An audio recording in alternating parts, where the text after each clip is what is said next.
Coach Bo here with another Diamond Insight video for youth players to learn the game of baseball much faster. This video shows a great example of a first baseman who's got the right mindset after fielding a ground ball. Let's take a look.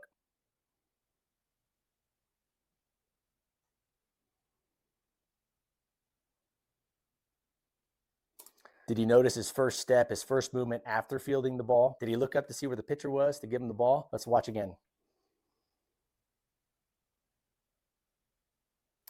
He fields it and he immediately starts going towards first base.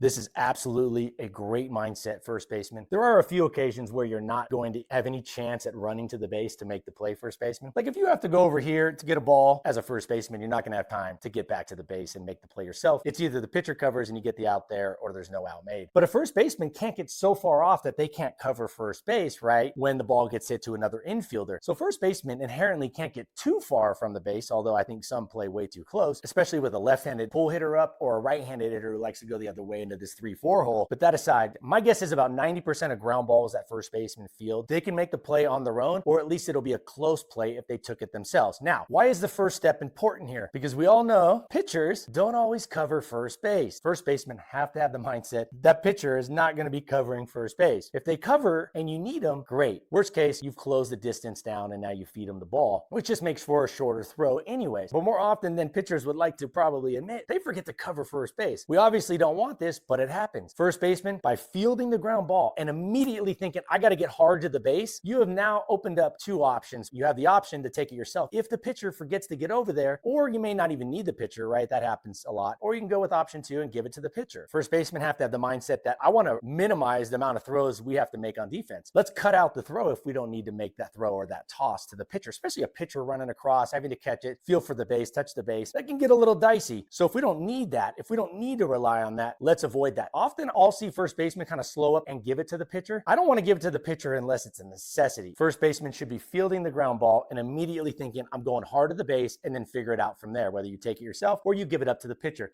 He does an awesome job right here.